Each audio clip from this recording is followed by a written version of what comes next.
Hello, I'm Jen. Welcome back to my channel, Literary Love 123, where I combine my master's in English with my passion for the horror genre to talk about the books that I read. Today's video is a wrap up of Halloweenathon week 1. So after this quick intro, I'll be right back to talk about all the spooky goodness that I've gotten up to so far this season.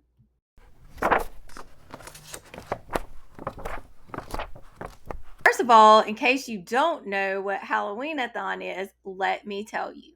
Halloweenathon is an annual fall event that was created and hosted by Kelsey at Slime and Slashers. If you're not following Kelsey, then please do so. I'm going to link Kelsey's Halloweenathon announcement video down in the description box below. So it started on September 22nd, the first day of fall, and it goes all the way through October 31st. If you haven't jumped on yet, you can certainly jump on. There's plenty of time. We're still a good ways out from the end of October. You can read books to participate. You can watch movies, watch television series, do activities. There are a lot of different ways you can participate, and you can get all of that info in Kelsey's announcement video. So I'm going to keep this video as structured as possible and put into categories the event goodies that I've been up to so far. All right, so I'm going to start with bookish stuff because I am a booktube channel primarily. So the first thing I want to talk about is a creepy, cute goth coloring book. And I just want to show you really quickly one of the pages that I have colored for Halloweenathon. All right, the next two books are also activity books, and then we'll get into some actual books. So the next book is The Nightmare Before Christmas Word Search and Coloring Book. By the way, I was recently on Elaine at Cobalt Dragon's channel for a live trivia show where I competed with a couple of other booktubers in a Nightmare Before Christmas trivia. If you're not following Elaine, you should do so. And I will also link that live show trivia down in the description box below so you can catch the replay if you love Nightmare Before Christmas like I do. The second activity book that I'm going to talk about is the Poe Word Search. This was gifted to me by my wonderful friend and kindred spirit, Kat, at Kat's Novel Adventures. If you're not following Kat, please follow her. I will be linking her channel down below too. Now let's get on to some more bookish books. This is Fear the Incisors, the first terrorific issue. And this is from a local artist. My daughter went to our local Comic-Con over the weekend and she bought this for me. So I just want to show you just a little bit here. So we've got a vampire story. Got to love it. Now we're going to look at a couple of hardback books that I purchased recently. The covers drew me in, and the content absolutely also lured me into literary depths of spending money, right? So the first one is A Midnight Treasury of Macabre and Weird Poems by Anna Sampson. Let me go back to you because I did not give you the name of this local artist. And this is signed. My daughter got it signed by the local artist. And I can't read his signature, but fair enough. Story and illustrations, Chris G. So that's all I know. Chris G. All right, so let's get back to A Midnight Treasury of Macabre and Weird Poems by Anna Sampson. So there are several different poems in here. Some are familiar to me, others are not. But there is an index at the back of poems. There's an index of poets. And I've read a few from these already, and I found a few new ones to me, and I do recommend this book. Next book I want to talk about is October Shadows, Classic Ghost Stories for Halloween. This is selected and illustrated by John A. Rice. This cover is stunning. All of the poems are illustrated like this on fall leaves. So I just want to show you a couple of them. So at the beginning of the story, and this first one is Young Goodman Brown by Nathaniel Hawthorne, but at the beginning, you have the leaf with a white background. You can see the artwork on it there. And then at the end of the stories, you have the leaf illustration, except for rather than being on a white background, it's on a black background at the end of the story. This book is beautiful. So I will tell you all of the stories that are in this one. I can't tell you all the poems that are in the Midnight Book of Macabre and Weird Poems because we'd be here forever.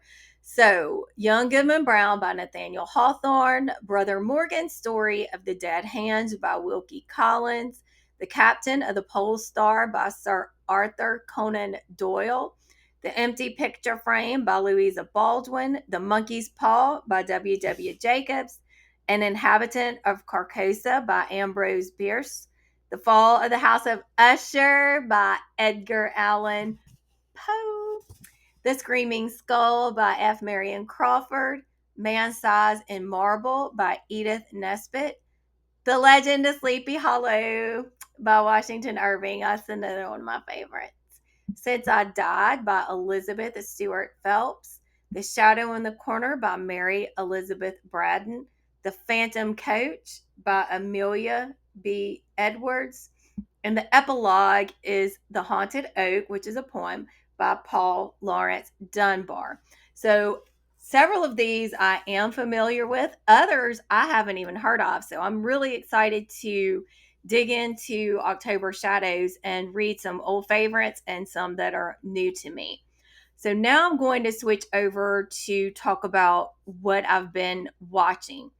The first thing I want to talk about is Shining Vale, which is a television series starring Greg Kinnear and Courtney Cox.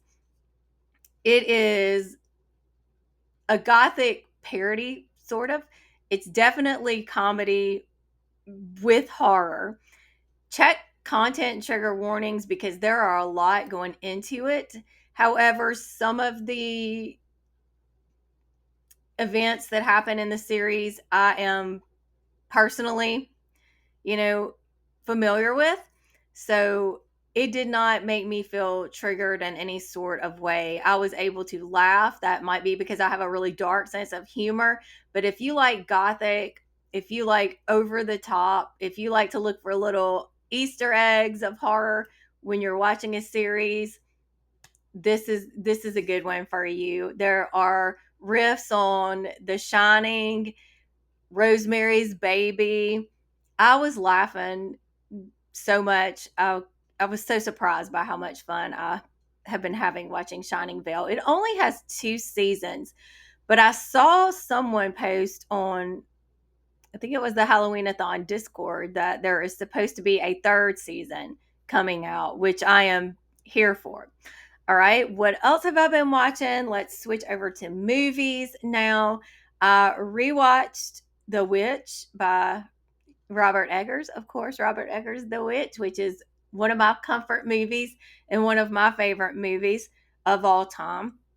And I'm also presenting, when you watch this video, it'll be this coming weekend at a conference online. It's a brand new horror symposium, The Meeting of the Morbid Minds, The Horror of Becoming, and I'll be presenting on Robert Eggers' The Witch and Nosferatu. So I watched it again because I always rewatch it every fall. Technically, I rewatch it every season. Anyway, but I rewatched it, for my personal pleasure, but also to just kind of get back in that world as I get ready to work or finish working on my presentation. The next thing I want to talk about that I've watched is, let me see, what What did I watch? Oh, Night of the Reaper. It's an original Shudder movie. I had a lot of fun with it. It is autumnal, 80s vibes, elements of Halloween, elements of Scream, some familiar tropes, but unique takes on those tropes. And I thought the acting was really, really good too. So if you're looking for a fun, spooky season movie, I recommend Night of the Reaper. The next movie I want to talk about that I've watched is 28 Years Later. I just watched it last night. I loved it. I know it's been a divisive movie, but I loved it. I thought the action scenes were great. I thought the violence, the gore was on par with what I expected, and I enjoyed a lot of it. I don't know what that says about me, but it's fictional, so it's fine. And there were humorous elements as well as very emotional elements. I cried a little. So I loved it. I'm excited to see the next movie coming up really soon. I would love to know in the comments, of course, if you've watched any of these and what you think about them. All right, so that covers the books, that covers what I've been watching. Now I want to talk about some little bit of shopping that I've done. So I have bought, I just want to show you a couple of them. But at Family Dollar here, they have the really, really cutest throws for Halloween, and they're only $5. So I got this one that's got the little RIP, like little tombstones and the moon and bats and cats. And then I got this one yesterday that's all cats. Look at this. I mean, who could want anything more besides cats and Halloween blankets? All right. So, the next thing I want to talk about is a gift from my husband. He brought this home for me one day. Look at this, a headless horseman nutcracker. It's kind of funny because he can't really crack the nuts. He has no teeth because he has no head, but I love it. And then I want to show off a few candles that I've gotten. So this one is feeling pumpkin spicy. No, feeling, right? Didn't have the G. Feeling pumpkin spicy. It smells so good. I think I got this one at Marshall's. Then I have this one, this little maple bourbon. It was on sale at CVS. So I picked it up and it smells really good. And then my husband picked this up from Aldi when he was picking up a grocery order. He picked up, this one is Haunted Pumpkin Patch. Ooh, it smells good. This right here says secrets may appear when lit. So I don't know if there's going to be some little,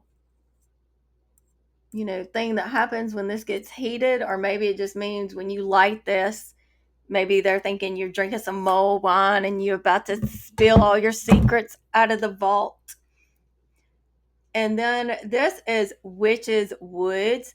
This is from Lunar Light Company. I love their candles. They are a small business, and I'm going to link their website down in the description box below. I've gotten 3 or 4 candles this season from Lunar Light, and in the past years I've bought from them too. And one thing that's so great, there are a lot of things, but one of the things as a customer that's great is that personal service you get when you shop small. And every time I've ordered from Lunar Light, she always sends a little something extra, like an extra candle, like a sample candle. Well, it's not that small. I have one handy. Let me go grab it real quick. So this is one of the sample candles I received when I purchased from Lunar Light. This is Fear Street scent, and you can see it's got fall, autumnal colored leaves in it. It smells really good. So if that's what Fear Street smells like, then I wouldn't mind taking a walk down Fear Street one day. All right, so next thing I want to talk about is the Halloween-a-thon Discord. I should have mentioned that previously when I was talking about things that I've watched, but I'm mentioning it now. Kelsey had a watch party this past weekend for Halloween cartoons, and I was able to watch Halloween cartoons. My favorite one that we watched was Scooby Doo, and it's the one that has Scooby Dum and the Headless Horseman in it. So it was giving me all of that nostalgia that is so wonderful at times, right? Now, the final thing I want to talk about is a couple of things that I have made or gone out to eat and partaken of. So I have done several times. I have made apples in the crock pot where I put all of my spices, my sweetness, and everything to thicken up the, sauce, and I put that in the crock pot, and then I slice up my apples and put them in so I can have the scent all day while it's cooking, and that's just smells so good, tastes so good. I have made homemade pumpkin spice lattes. I've also had a few pumpkin spice lattes at Starbucks, and then at one of our local coffee shops, I had a white pumpkin mocha a few weeks ago. So I am partaking of all the seasonal joys. That is everything I've been up to in week one for Halloween-a-thon. I plan to start using the game board on October 1st. I was kind of easing into Halloween-a-thon toward the end of September, but when October 1st comes, I do plan to use my game board, and I plan to do some vlogging. So thank you for watching. If you've made it this far, let me know if you are participating in Halloween-a-thon, and let me know what you've been doing to celebrate spooky season, and let me know what you plan to do to celebrate spooky season. After all, it is the most wonderful time of the year. I would appreciate it if you would hit like, hit subscribe, hit that bell so we can keep on talking about all the spooky goodness. Thank you so much for watching, and I will see you in the next one. Bye.